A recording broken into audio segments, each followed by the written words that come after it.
So Matt Green is a Christmas light installer in my own city.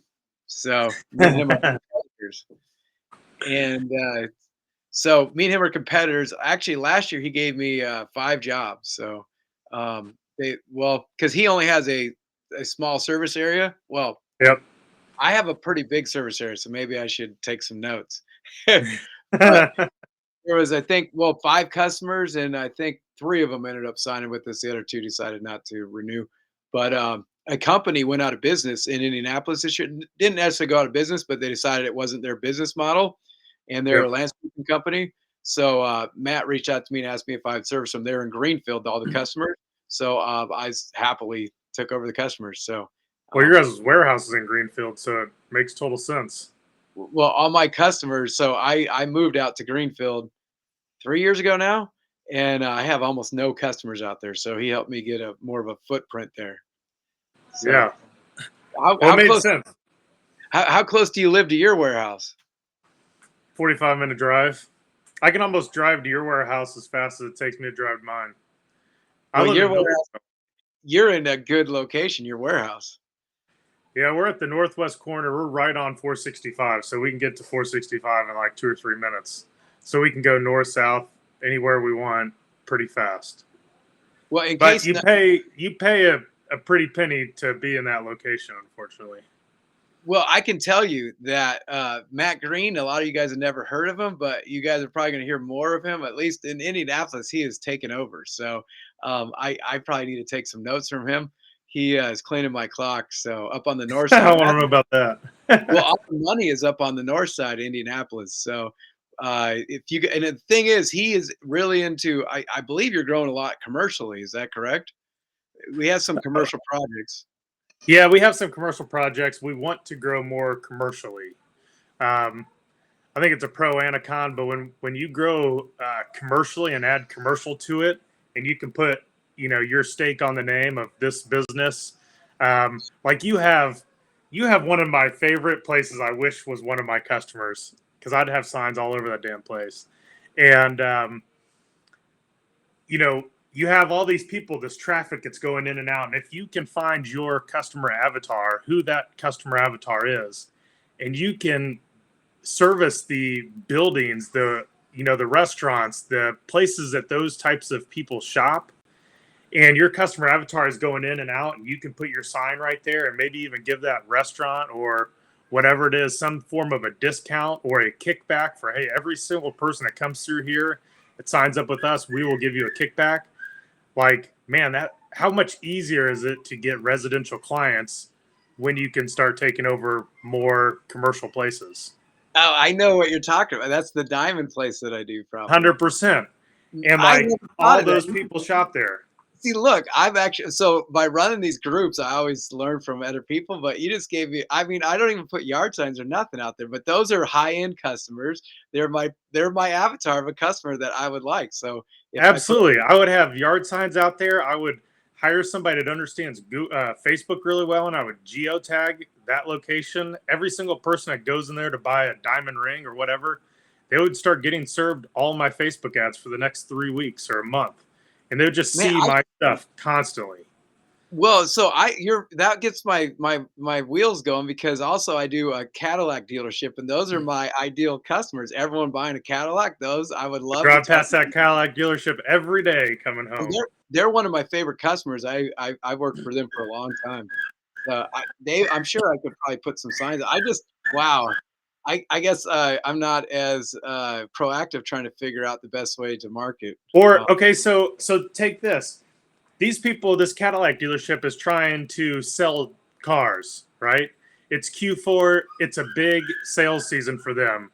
What if you gave them a discount, right? A discount code or a flyer that every single car that they sold came with this value pack. And part of that value pack is Christmas lights on your house.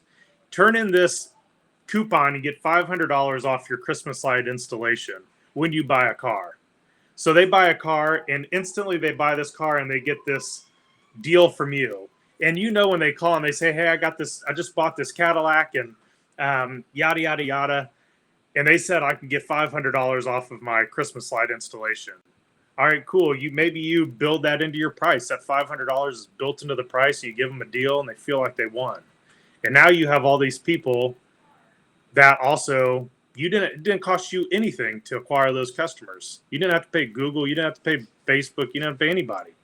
You Man, know, so I gave a quote to a cigar shop. It's a high-end cigar shop up on the north side last year, and I probably could have worked something in where if they somehow promoted it because they're the ideal customers. Everyone that's using that cigar shop, it was a high-end cigar shop that people hang out at and smoke cigars in. But man, I guess I'm leaving a lot of potential because it's hard to get all the customers that I really want. But those I have some customers that definitely like the Diamond Place, the Cadillac dealership. I'm starting to think of a couple places. I got to try to figure out a way to get my like we strategically go after certain places, and we took over the contract for the Goddard schools around town.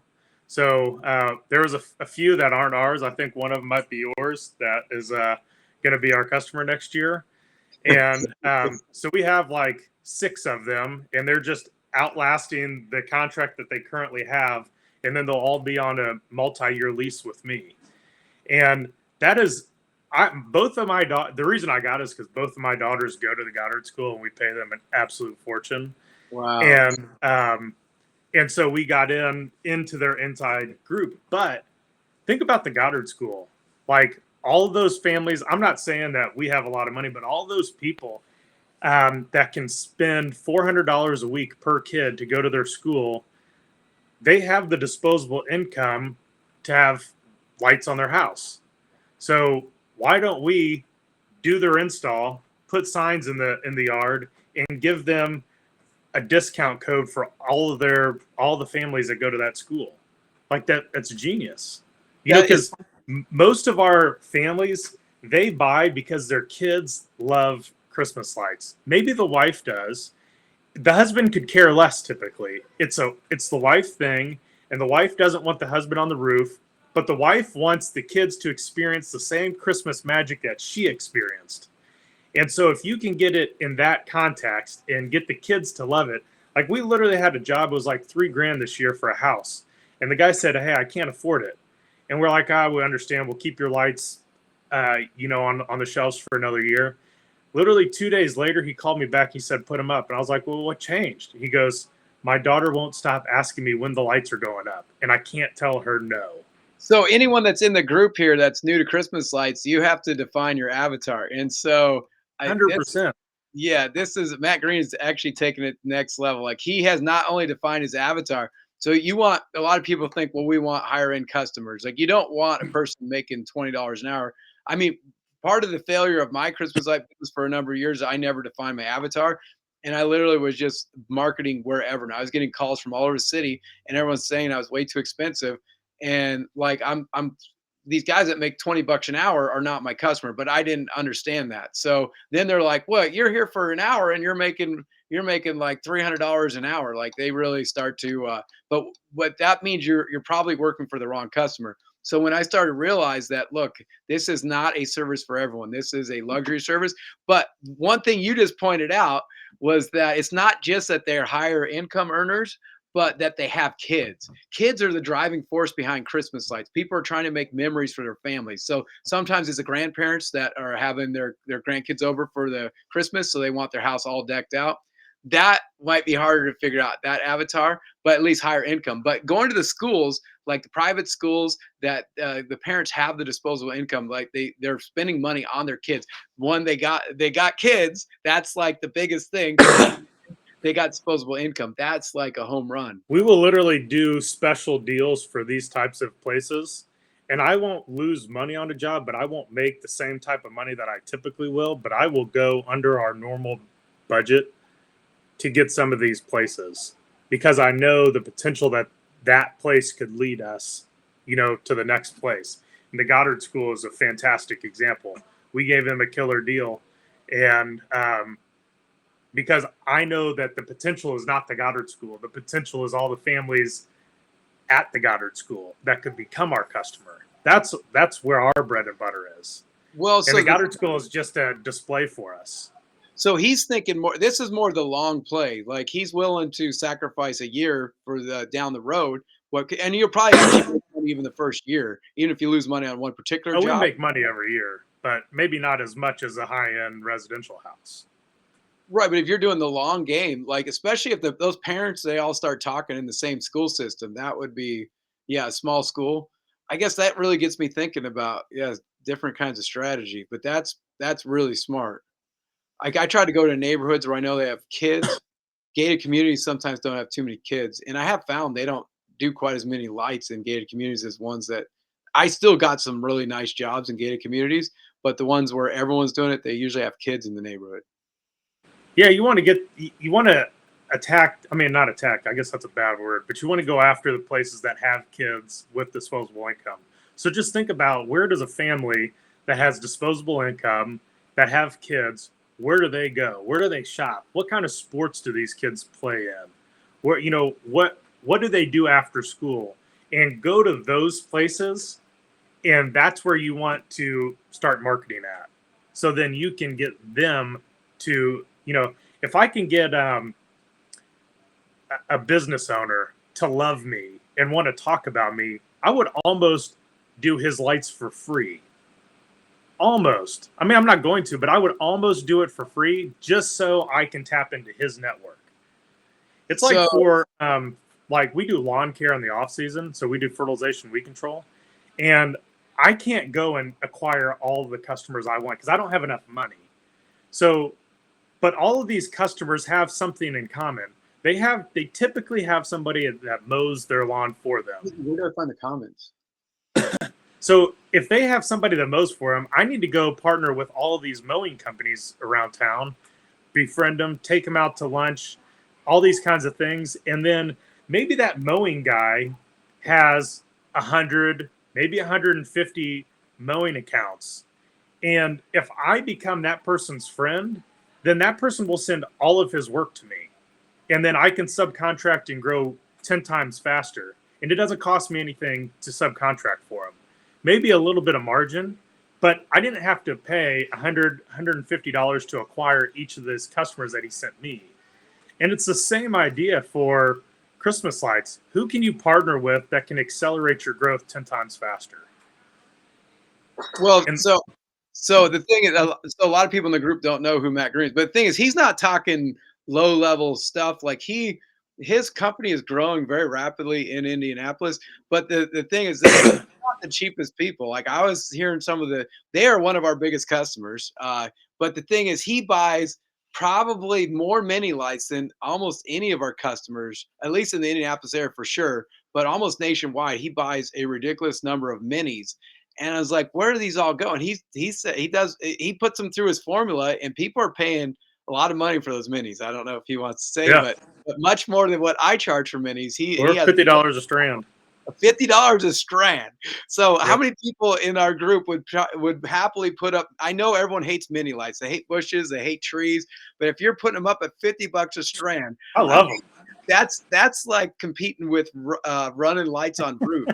Running lights on roofs would have a tough time keeping those kinds of numbers because $50 a strand, they would add up really quick. Oh yeah, we had the house last year. It was $10,000 residential install, and 70, I think 7,800 of it was all mini lights. Wow. Yeah, that was crazy. It was absolutely insane. Yeah, he's been He his job. happily wrote us a check. I would happily take some of his customers. His customers are premium customers. So so that part of the thing is you're defining your avatar. So, but how many of your customers are coming from direct referrals, or how much are they coming from paid ads? Um, I don't know. I guess I probably should have looked that up before I came on, but we do get a lot of our stuff from Google AdWords. A lot of our business. Um, we mistake we made a mistake last year that we spent way too much money on Google AdWords, and we couldn't keep up with all the leads. I mean, I just remember one day we got 86 phone calls, and but we spent $40,000, I believe, in November just on AdWords alone, Wow. and we couldn't keep up with it. And I had no idea until it was too late in the season that we needed to have like 6 or 7 people in the office just doing designs, just to keep up with the lead flow. But so we spend a tremendous amount of money on Google Ads. We're not going to spend nearly that much money this year on Google Ads. I learned my mistake last year. Um, but we're going to tap into the referral a lot more and call every single customer, who can you refer us? You know, So and I'll tell you when we first start. Okay, so I've been in Indianapolis for I think this might be my 14th season or 14th year. It might be my 15th, somewhere around there. But I was spending $5,000 to $10,000 a year on Facebook, sometimes 15,000 on Google Ads uh, and Facebook marketing, and I was spending way more than I think any of my competitors. And I was too stupid to realize I wasn't making any money. But we don't really spend any money on marketing anymore, and I'm still getting probably in November 20 to 30 leads just from referrals. So like marketing gets your company jump started, but after a while, your company, if you do good work, top notch work, and you're going to get a lot of referrals. Now, if you're trying to grow aggressively, referrals is going to take too long. But at some point, your company gets so big that you're getting a lot of referrals. oh yeah, and if you play the referral game correctly, what does that person get out of the referral? And we put yard signs in every single yard. I know some people love putting yard signs at the street corners. We did it last year. We don't get any calls from the street corners, but we do get calls from signs in people's lawns. Absolutely, we get signs like when you can show this is our work and here's the phone number, people will call for sure. But we never have. I mean, I know some people they're like, oh, put up 200 yard signs a week during Christmas light season, and then you'd go to every single street corner in Indianapolis of anywhere that has any value, and there's 13 yard signs on every single street corner, and it's like, I don't think I can tell you right now, I'm not doing that this year. Maybe somebody will, maybe you will, but I'm Well, not doing it. okay. So when I was in Indianapolis 10 years ago, when I That put would a have worked. sign up in a yard, like people would call and be like, someone does it here. I can't believe it. I moved from another state and like no one does professional lights. And that a lot of my conversation started that way. So that's just like, wow, yard signs really work. And man, I didn't know what I was doing, but I could have just blanketed the city with yard signs and really, but I was also charging $2 and $3 a foot. I was Yeah, that's almost what it costs. I mean, the materials. but I would just work faster. I would just put my head down and put more lights up, and I was Well, not getting. when it's just you, it's deceitful because when it's just you doing it, you don't really have payroll to pay. Like you have your own money, but you don't have a weekly payroll that you have to pay other people every week. You don't have to take money every single week out of your business, So it's an illusion at that rate that you're making money because you see money stacking up, but you don't see all the payroll going out. Like our payroll is over 10 grand a week, and I can't afford to pay that on $2.50 an hour. $2.50 a foot. You know, I couldn't. Yeah, and even a one man show might be able to do $2 to $3 a foot, but I mean, material is going to cost you $1.50 if you're booking early. But most people one man shows are not thinking ahead. But I used to think, well, I'm not making money this year, but next year I'll make money. But that's not accounting for growth because you're going to have to pay someone. You're not going to be on the job. When you're not on the job, mistakes are going to be made. So you're going to have callbacks and you're going to have to pay someone. So for every time I get a callback, I figure that's $60 because I got two guys in a truck driving by to go fix it. So, I mean, that all starts to add up. And if you're only charging, if you're if you're making $100 an hour while you're on the job doing the install, it's not going to be enough to really stay in business when you start employing people to actually do the job for you. right? Yep. No, whatever you're doing, it's you're definitely We're growing. actually we're actually going to be switching. We sold. So this is our probably our fourth year actually going into lights. Like this is going to be our fourth year, and we used to sell all of our lights, and then we would charge a reinstall fee. And we tried to lease originally, but then leasing wasn't a thing, And so we used to get people turn us down all the time because of this lease. And then so we switched to selling, and then we started getting a lot of traction in selling. But we would give people a big discount the second year because, like, hey, you already purchased the equipment. This year, we'll just reinstall it for, you know, what our cost is minus the equipment. So we give people a 25% discount. And like, that's we are not selling anymore. We are only going to be leasing. We lost multiple jobs this year because for me, I have to have a streamlined process for the year because we have multiple people quoting and multiple people talking. I can't just like on a whim change something in the middle of the season. And so we were selling last year. And so we had to stick to the plan. But we lost multiple jobs last year because the person asked us if they could lease, and we had to tell them no, we don't lease. And we tried to sell them on it, but the reason is because another good buddy of ours that'll be on a stream here soon. I heard him say to a customer one time, "The people that sell, you have no idea if they're actually going to come back and get their stuff down. I'm going to come take it because I own it." And I can't tell you how many people we go to, even right now. I can drive through neighborhoods and their Christmas lights are still up because whoever put them up off of some random Facebook group, they had no intentions of ever coming back and taking their lights down. They just wanted all the money up front. They install these cheap, Home Depot lights. They get all their money and then they're going to ghost you and never show back up. So we are switching to the lease model because that's a common thing. And at the end of the season, people call us and say, "Hey, can you take our lights down?" And it's like, well, yeah. I mean, so that's going to be our new model going forward is leasing. You can either sign a 3-year lease at a discounted rate, or you can sign a 1-year lease at a full rate. Are you still going to sell at all, or? So some commercial we do sell. Commercials, I'm a lot more flexible with commercial. Like Duke Energy is one of our big customers. Their headquarters out in Plainfield is our account, and they don't want anything to do with the lease because they're too big of a company, and it causes a lot of issues and more levels of people that they have to go through. Coca-Cola is one of our customers, and he wants to buy it, and he has. I don't know how much you know about the B2B world, but I used to sell for Xerox, so I used to sell in the B2B world exclusively. And you start to learn that these purchasing managers, these plant managers, they have a credit card, and they have a credit card limit of what they're able to spend. So he doesn't care what he's going to spend necessarily as long as it's within his plant's budget. But anything over $5,000, it raises a flag, and he has to answer for whatever that cost is. So we just push it through a charge. Let's say he's going to pay us $15,000 for this install. We just charge him 4 times on 4 different weeks. 1 week, $4,900. It goes through. He doesn't have to answer for it because it's under the $5,000 mark.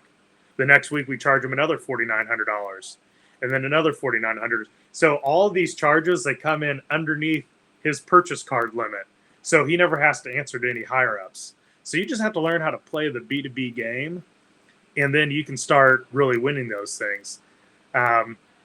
And somewhat similar to commercial, we do a municipality around here, and it's the same deal for them. You just have to know how to charge each location and how to divvy it up and stay within their budgets.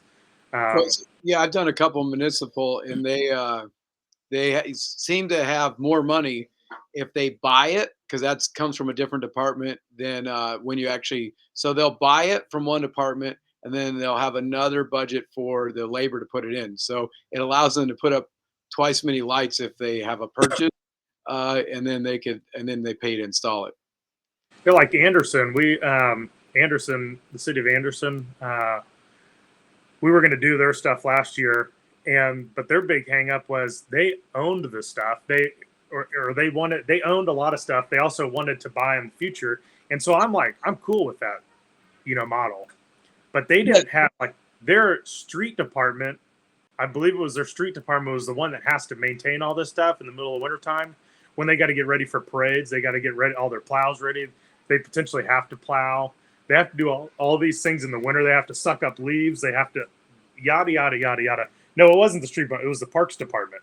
They have to do all these different things. And they're like, we don't have time to put up and maintain all these holiday decorations.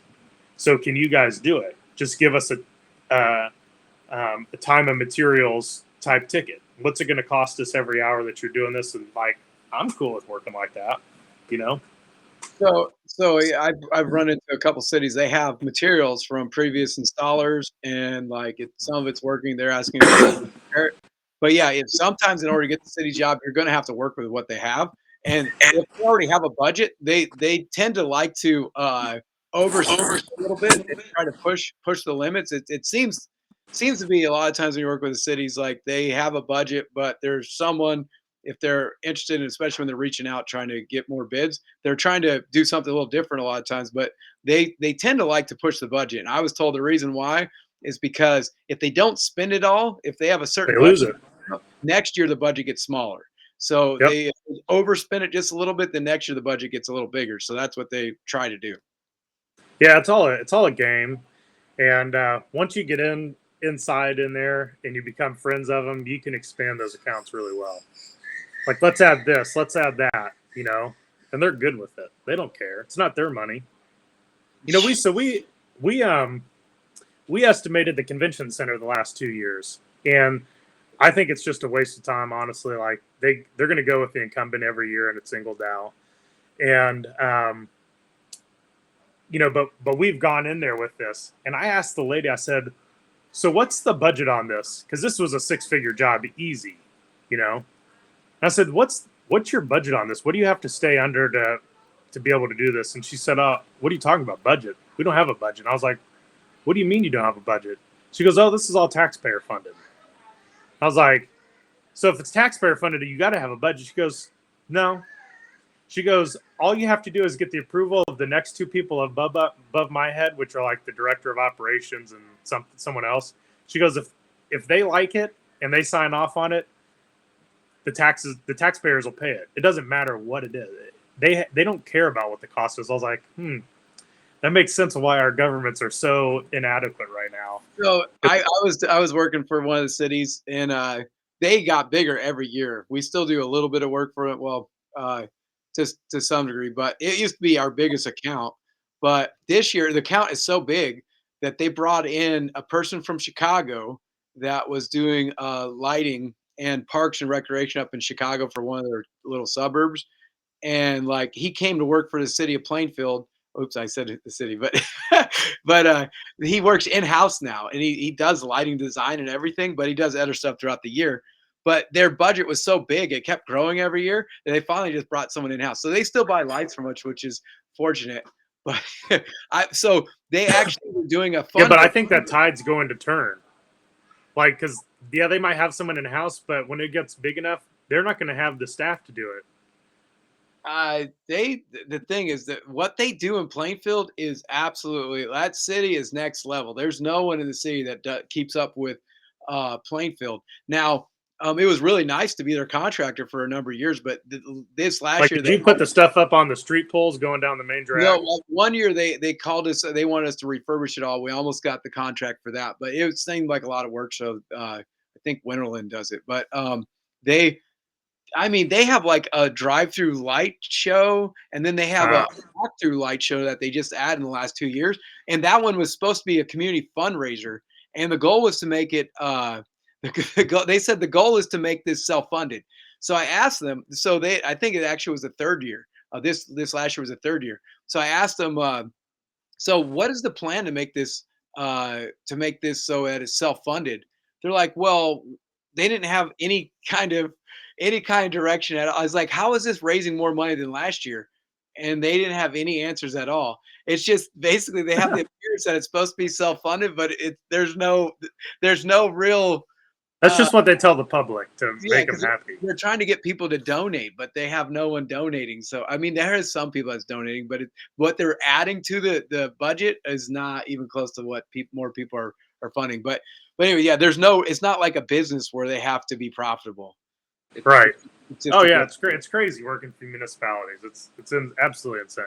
No, that's big time. Like municipality, they have deep pockets. Now, Somerset really helped me understand this because, okay, Indiana is really like we're like a decade behind Denver, but Denver is their market is starting to get pretty mature. But so 10 years ago, Somerset said that municipalities that was the way to go because once you get your foot in the door, like they just keep growing and growing. Well, So when I was in Indiana, none of the cities would pull the trigger. It was just always out of their budget. I worked for a few, and it's always real small stuff. One of the ones I bid, I think multiple years, you end up getting the city of up there. Um, Whitestown. yeah, Whitestown. I bid that a couple times, and they never pulled the trigger. They just never had the budget. Like their budget was ridiculously small. But whatever they're doing now, they've definitely upped their budget. But what he said is like in Denver, none of the cities would ever go for it. But once a couple of cities get involved, they start getting extremely competitive. So you want to be on the leading edge of that. And I think that's where we're at in Indianapolis right now, where you have different cities trying to outdo other cities. So their budgets just keep going up and up. Like what's crazy now with like Whitestown is like they don't even ask for a bid. They just like go do this. Send me the bill. Like just go Yeah, do these things. that, I'm like, that all right, cool.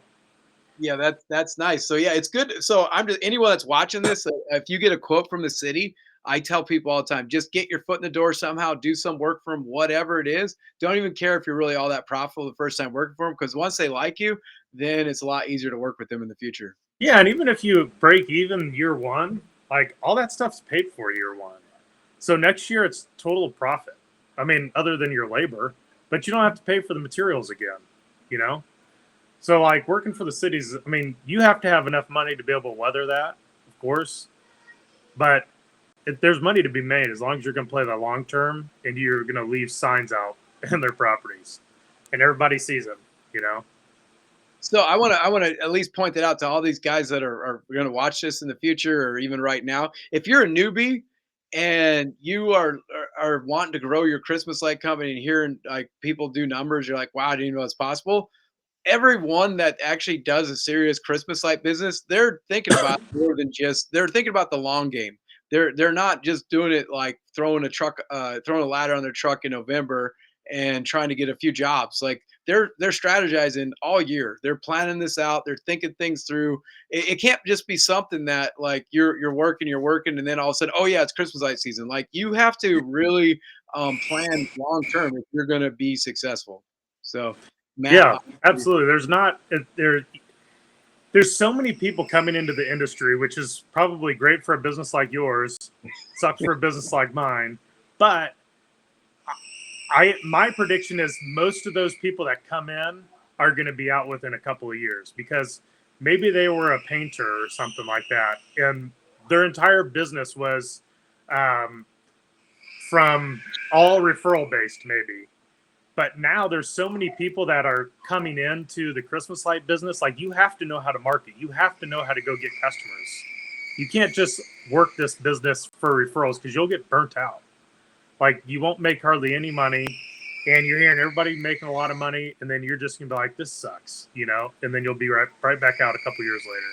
And I have a feeling that's what's gonna happen. Like every year in Indianapolis, there's like 50 new companies. It seems like. well, you have people like, I mean, Sam is the thing is he doesn't care if he's making money on Christmas lights because these are the ideal avatar for all the rest of the services he has for the rest of the year. So I don't know Yeah, how your customers double over you acquire them for Christmas, but then they end up taking some of your other services throughout the rest of the year. Does that yeah, happen to you? yeah, yeah. I mean, it's not a huge percentage, but yes, they do. Well, with Sam, he's got like every service that is. I don't even know how. That's what I want to ask him. But Yeah, he's Samba's a genius. I mean, he's a very smart guy. He knows exactly what he's doing, and he runs a darn good business. so I think what you're going to see more and more in the future with Christmas lights, there's going to be more people like him, or that have a way to like the Christmas light customer is the ideal avatar for almost any business. So if you're in the home service business, like you want a Christmas light customer. So if you have other services to offer them throughout the year, once the like they're I have not found a service for Christmas or customers like you more at the end of the job than Christmas lights. I don't have you found Oh, it? that's why I love Christmas lights. It's like you finish the job, and people they instantly love you. Yeah, Instantly. they think like you're just some like I don't. It's because you're like shifting. You're like the change of the of times. Like you're the official bringing in of Christmas into their life. So Yeah, it changes the whole dynamic of the rest of the end of the year for them when you put the lights up. So that's I don't know exactly why, but they just love you so much after you. I mean, and putting up like David put a comment on here. David's in our town too, and he runs a good business. And he posted long term to build wealth.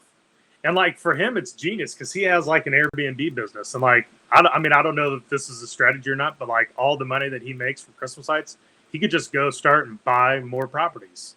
And then, I mean, seriously, like you could take it and maybe buy 2 or 3 properties every year from it, and then someone else starts paying the mortgage on those properties, and then boom, at the end of the year, maybe you have in 10 years, maybe you got 30 or 40 properties that you got, and someone else is paying the mortgage, and then when you want to retire, you sell a couple houses. Like it's a genius. I don't know that that's a strategy, but it would be a sound strategy for sure. So did you know we Look, nailed it. did you see that did you know we used to rent houses from David while we were staying in Indianapolis? I didn't know that. No. And he saw us doing Christmas lights, so he wanted to know more about it. So he started his own Christmas light business. I'm pretty sure he does 6 figures a year doing Christmas lights. He's got to be getting pretty close. But he just started because he saw us out there. We would rent a house for him for 3 months, a long-term rental, one of his Airbnbs, and then we would hang lights. And he's like, "Is there really money in this?" And then he's out hanging lights now. Yeah, no, it's awesome. It's an awesome time. The other thing that really helped us was since we do have a separate business, which is formerly Green's Lawn Care, is now called Blue Duck Lawn Care. What I found was we started another brand called Indie Christmas Light Pros, and so we found that early on people saw us as a landscaping company that happened to dabble in Christmas lights. And then when we started, and we had a tough time trying to get traction the first year. And then when we launched Indie Christmas Light Pros, it was like a light, a light switch went off. And instantly we gained all this credibility. Like people thought that we were nothing but Christmas light installers. Like something changed. It's like, no, it's the exact same people that were installing them last year, installing them this year, But in their mind, we were experts at installing Christmas lights. And it was fantastic. So my actual company name is Christmas Light Installers in Indianapolis. And I did that right from the very beginning because I just realized people think that like this is what I do year round. Well, it is now, but back then it was just like they would call me like, "Is this Christmas Light Installers? Like, can you?" And they're asking me all these Christmas light questions, and it's like, what do these people think? I'm just sitting in my office all day long, just waiting for like estimates to come in about Christmas lights in the middle of July. And I used to think like, but people, they really, it's just the appearance. Like you're branded as a Christmas light company. They think you know more than a power washing company that happens to just do Christmas lights. Like Yeah. as an add-on business, they tend to not think you're as pro as someone that just like indie Christmas light pros. I mean, if they really sat back and thought, they're probably going to figure it out that, what these guys don't do, they probably do something else the rest of the year. But as far as as soon as our email automations go off, they're going to realize that we do something else also. But in the moment when they're going to go online and they have the great idea, hey, let's hire something out. A lot of people are going to be marketing on Facebook and marketing on radio, whatever they do, but people aren't going to trust their yard signs. People are going to see yard signs everywhere. A lot of people will never call from a yard sign. They're going to go on Google and type in Christmas light company. And when they see, oh, this is Indie Christmas Light Pros, they're going to think, oh, this is a real pro. They're just going to call you. It's just, especially if you got good reviews, but they're not going to go for a landscaping company when it says that Earl's Landscaping or whatever, and then they're not going to. Well, I'm not going to call a landscaper do my Christmas lights. I want a professional Christmas light company. But that is a huge tip that's helped me from the very beginning. Yeah. No, I'll tell you a little tip that somebody, and I'm not going to tell you how to get into these places. Whoever's watching this is going to have to figure it out themselves. But I got connected with a person that helps with like building new developments and such. And when they're building, we installed Christmas lights for them. And so then at some point, the people who are doing the development pass it over to an HOA. And so then that HOA has to maintain it.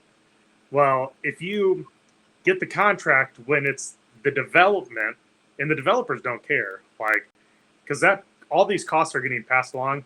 If you get in with the development, and then when they, they have to get like 75% occupancy, and then they turn it into they turn over the keys essentially to the HOA. Anything that developer did, and they turned it over to the HOA, becomes like a contract forever. Like they can't cancel it. Wow. So like we have this development, couple of them that we did Christmas lights on, and then when they turn it over to the HOA, like the HOA can't be like, I don't want to do Christmas lights this year. It's like a never-ending contract that's 100% legally binding that they have to maintain because that's how it was turned over to them. Now that's And I like, was like, that's so wild. I reached out to a couple of home builders to do lights on them, but they want to pay next to nothing for you to do one of their display homes. But I guess if you're playing the long game, it'd be worth getting your foot in the door because Yeah, it sounds like you're permanently bonded. you're a permanent fixture now. Wow, that is pretty cool, huh? I know some home developments around where, huh? That's pretty interesting. So anyone that's new, like what anyone that's watching this, oh, let's see here. Let's see what Mark has to say. So this is one of my employees. Okay, Mark, he's one of the lead installers in the country. I put him next to any installer in the country. He'll outdo anyone. Uh, but we got that is gold.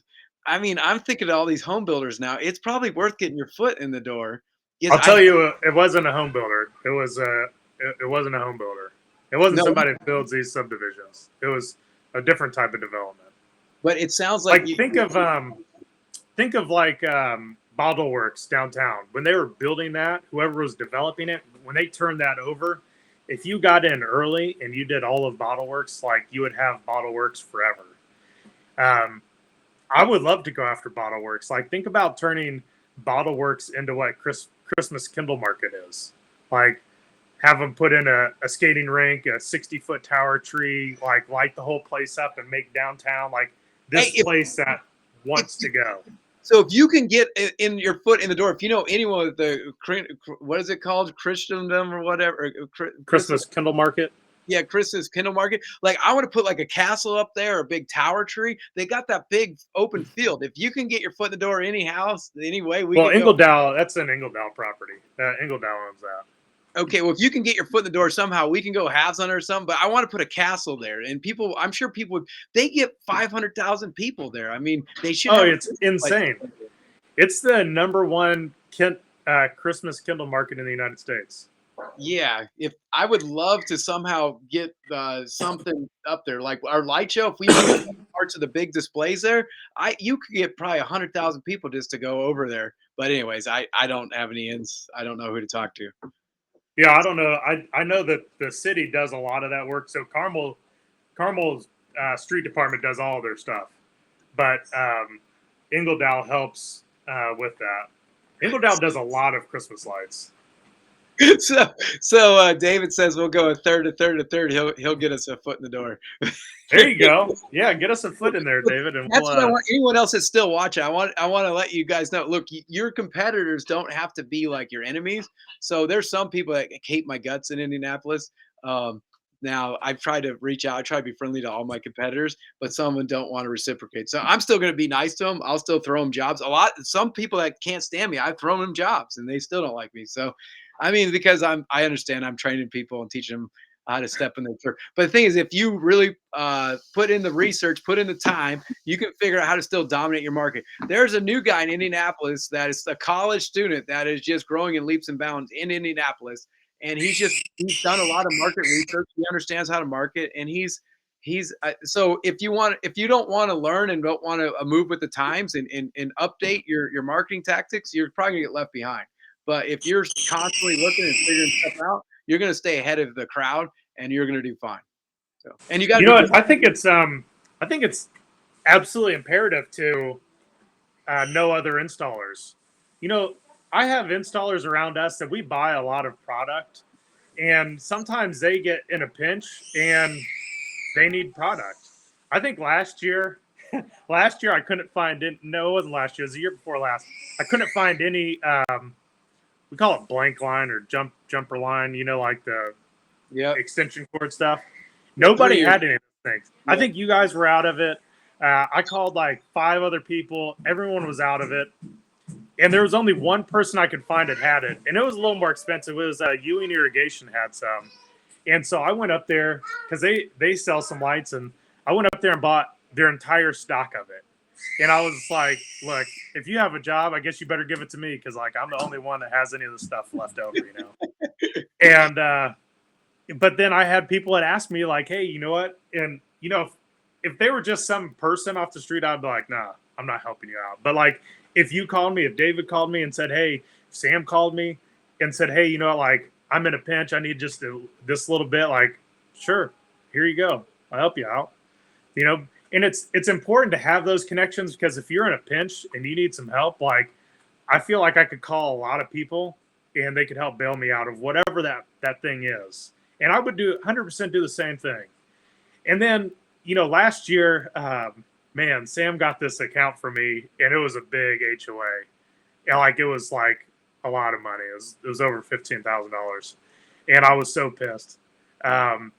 But in the time I was mad. I was super happy for him, but it teaches you, you know, like, and then like we aren't going to talk during the season, me and him. But after the season, sure, we'll get together and we'll talk. Hey, what went well? What didn't go well?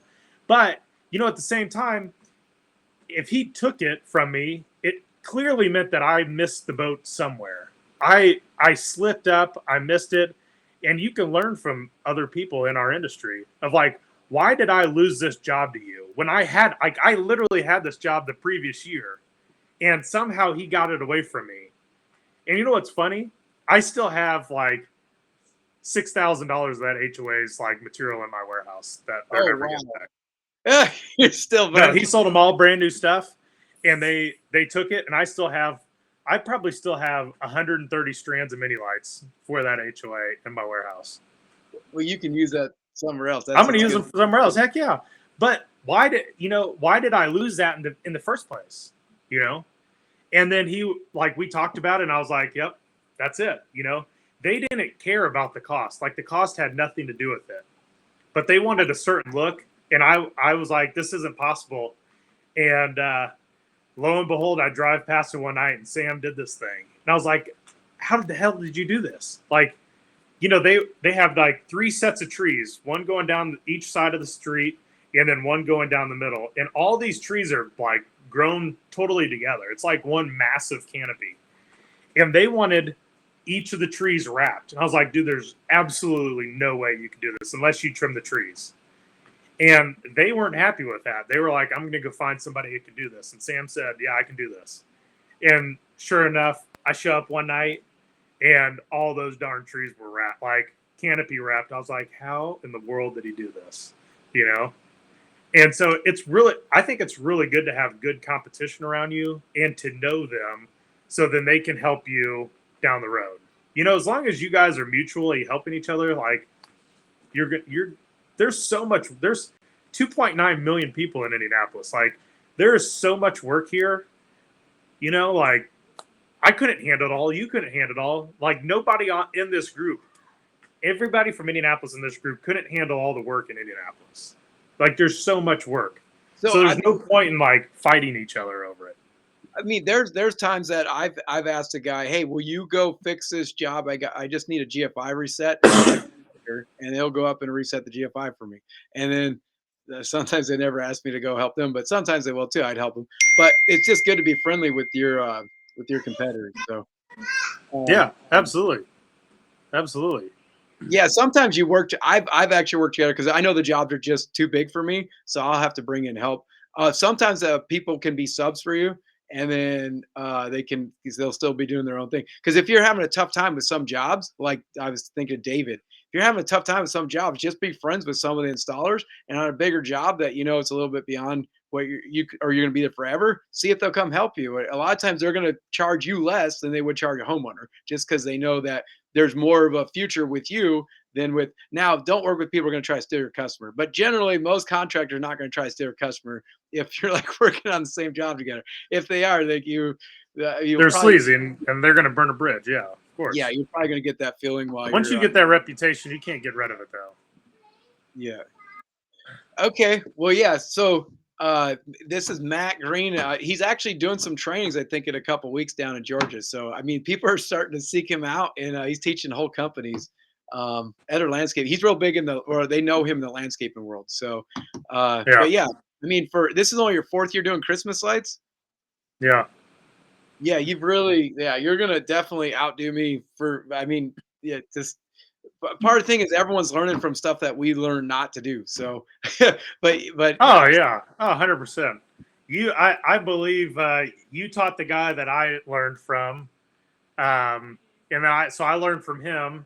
I went down and he taught me everything, and he learned because he knew you, and um, everybody learns from someone else, and it's totally fine. And like, I love one. I also love buying product from you guys because you're so helpful. But if I'm stuck somewhere, I could also just give you a phone call and I know that you're going to answer it and you're going to be like, this is how you fix that problem. That's one benefit I know that buying from Christmas light contractors is that if I call you, you're 100% going to help me out. Like I know, I believe that in my heart. And not every person that I've bought Christmas lights from, some of them are just companies and they have absolutely no idea. They're just selling product. But I can't call them. They're not going to help me out. They're not that level of support, you know? And that's the benefit of buying from you guys, or one of them. You guys are like an absolute wealth of knowledge. well, I do think that we have kind of like a hive mind inside of our community, and so anyone that's a part of it ends up learning. Uh, Trying to learn on your own, you're not going to learn near as fast as like you just start to realize what other people are doing. It's working for them. So, like, just knowing you're getting in Indianapolis over $40 a strand of minis, like that just really irks me. 'Cause I hate minis because we don't charge enough. Well, so we don't estimate minis before we get to a job. We tell them like, hey, this is your roof line cost, and when our tech gets to your house, they know, like, they've done these minis so much that they're going to tell us how much it costs to wrap whatever you want to wrap. You want to wrap a tree, they're going to say this thing needs 27 strands or 13 strands, or do you want to wrap it or do you want to canopy wrap it? Do you want to do these shrubs? And so we sell it all. We sell mini lights on the job site. We don't estimate it ahead of time for two reasons. One, I want to have an accurate like idea of how much this is really going to cost, because I can't tell over a picture. Half the pictures on YouTube. I'm sorry, it's kind of loud maybe, but half of the pictures online are 3 or 4 years old. So those shrubs, trees, they're outdated. They're not close to being that size anymore. And two, if I estimate them on site, that drives what you think is the average ticket. It looks lower. So a customer is going to be like, oh, it's $1,300 as opposed to sending them something for $2,700. Like, Yeah, they're going to take that $1,300 and then you can upsell them the next $1,000 when you get on the site. You already that got the job. What are they going to say? No, I don't want to do the mini lights. No, they're going That to do is them. crazy. That is really that's gold. Anyone that's still listening, they just got probably the best tip of the whole hour-long interview right there. That I have not heard anyone in the country doing that, and that is definitely you should start Why your do you own. think plumbers don't tell you how much it's going to cost to fix your water heater? That is They're going to crazy. charge. They're going to charge That you $85 trip charge, and then when you get there and you have the person that's going to fix your thing there, and they're like, "This is going to cost you $700." Are you going to say no? I want to take another cold shower tonight, or are you just going to say, "Well, I guess I could get another estimate and maybe save myself $100, but is it really worth another night of a cold shower?" No, you're just gonna be like, "Yeah, just go ahead and do it. You're already That's here." the best tip I've ever heard in a couple of years. I mean, that's the thing. I keep growing in my understanding of Christmas lights, and you think that you know so much, and then you hear something like this, and it's like, I could be so much more profitable if I'd have taken that approach. Because yeah, you just realize like the sticker shock, you're getting rid of all of that. That's incredible, man. Anyone that watched this and got that for free, you guys are just gonna grow your business and not even realize what just got handed to you. Like that. That's like for 14 years, I've never even heard that before. But that is gold. That is Yeah, crazy. it doesn't work on commercial because commercial has to have a hard number, but for residential, it 100% works. You just changed all the Christmas like contractors in a way that most communities probably going to do estimates for forever now. That is crazy. Well, the customer is going to say, Well, I'm not comfortable just like not knowing how much this is going to cost. And I was like, well, look, I'm just a sales guy. You know, the guys that are going to install and actually know how much it's going to take are the ones that are coming out to your house. If I guess, I'm going to guess high, you know, because I need some wiggle room. What if I mess up on this guess? Like, we want the true professionals that are out there at your house. We want them to be the one that's going to tell us exactly how much it's going to take. I mean, I'm just thinking like I have like to be honest, like I have a VA that writes estimates or that does the mock-ups and then I like concepts, it's awesome. But the mini lights is can be like make or break a job. Like it could be like, wow, they really bid this one right. But more often you're like, what in the world? It got this right and this right. But this is like, it's like in order to make the I don't like to my policy is with my employees, look, whatever it takes to make the job look good. Like we are not going to have a job look bad. We just won't. So whatever it takes to make the job look right, that's what we're gonna do. But sometimes we end up like really taking a loss for on the minis. Now Donovan's different. He will confront the homeowner. He tells his guys confront the homeowner, call the office, say we need to get this bid right before they'll install. I don't want to. It sometimes causes drama, so I just put it up, put a note that next year I got to raise their rates. But this would solve so many of my problems just doing that. That is It speeds everything up. It speeds your estimating up. It speeds your guys up. They just take out mini lights. You know, like they don't have to.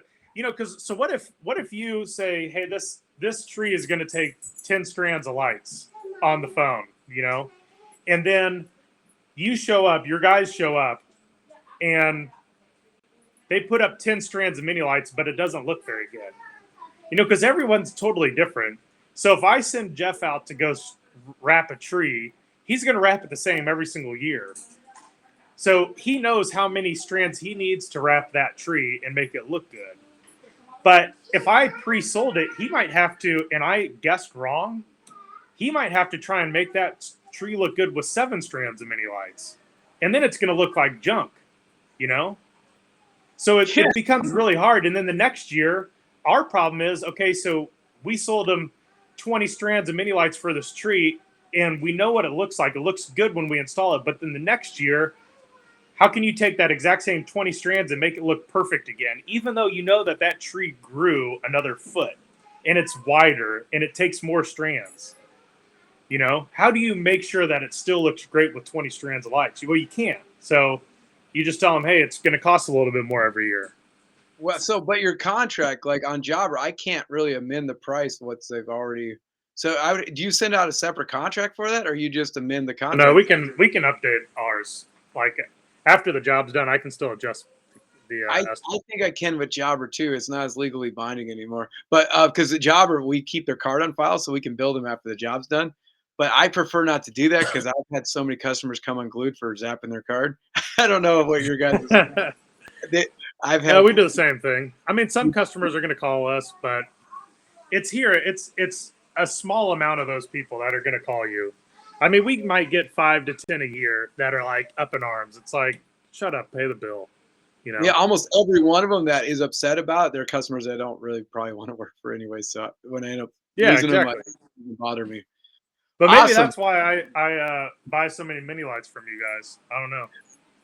Man, this guy, like I said, he's almost our biggest mini light in the country. Now, I mean, there's some guys that have commercial accounts where they buy them just by the pallet, but I mean, like this guy consistently just keeps buying more and more, and I couldn't figure out how he's doing it. But this live interview, he just educated me. So, guy's been doing Christmas lights for 4 years, just schooled me on how to install lights, so or the sales process. And really, the whole part about Christmas lights, their sales process is the most important part of your business. So, your whole marketing and sales process, that is what drives your business. So if you can't bid a job to be profitable, you're not going to get very far into the Christmas light industry. So you got to be Right. profitable and you got to be a good marketer. So yeah, this guy is killing it and he's crushing it and he's crushing his competitors. And I just happen to be one of them. Yeah, well, you stole some of my properties last year too, so it's all good. Yeah, he goes back and forth. So some people actually just rotate to different companies. They just rotate. Sometimes We have this house off 57th Street, and she said, "Oh, I'm not doing lights this year." I drive past, and your sign's out front. I'm like, that liar. So And I will say, so I call her back. I was like, "Hey, you got lights on?" She goes, "Well," so for years, actually, still today, we only unless it's commercial, we only install warm white lights. I won't install any other color light on your house. Absolutely won't, because it takes too much time. I want to get all these 1,000-foot strands of spools lit ahead of time, so when the guys are in the field, all they're doing is stringing up houses. They don't have to spin bulbs into the things. Like, it just makes you super efficient by only going with one color. And then mini lights, it doesn't matter. You can have whatever color mini lights you want. But having to put bulbs in, like, could you imagine going out to a house and they'd be like, oh, I want red, green, blue, and orange. And then you have to, like, how much time does that take of customizing every single one? And so I went out to this house and she was like, oh, well, I wanted colored lights. So I hired somebody else. I was like, oh, fair enough. I wasn't going to do that.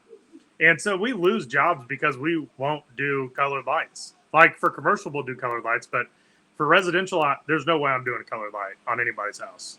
Wow, you're Like, definitely that's my customer avatar. yeah, you're definitely leaving the door open for competitors though.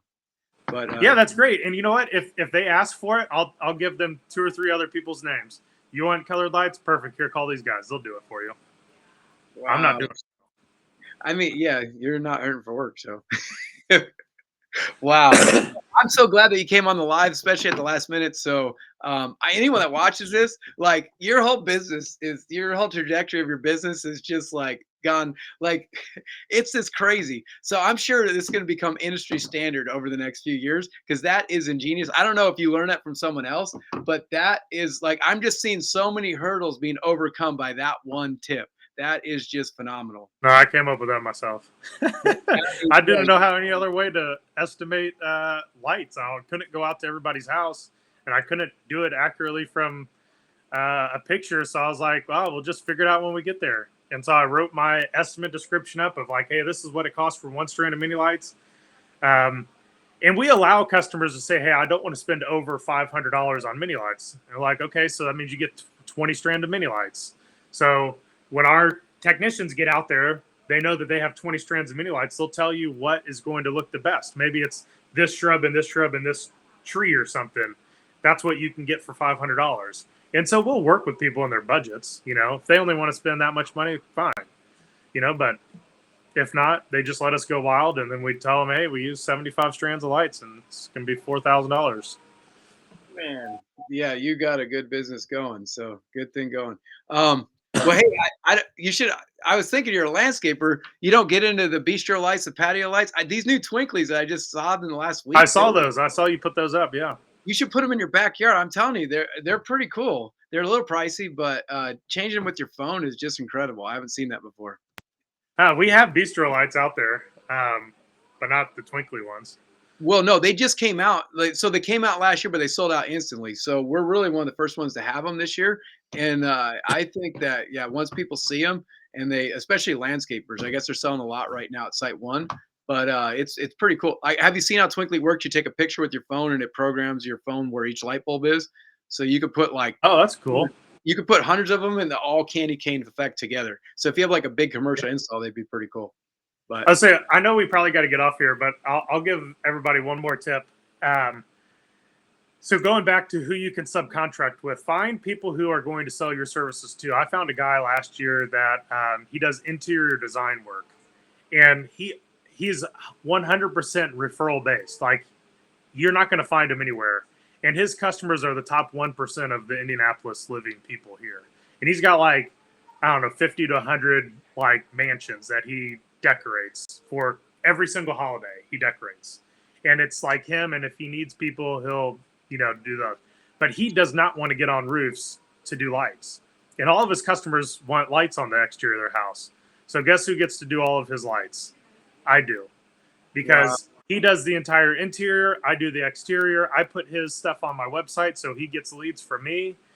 So we have an interior designing aspect of our website. If somebody comes in and they're willing to spend the money, then we'll send them over to him. And he'll subcontract us for the lights.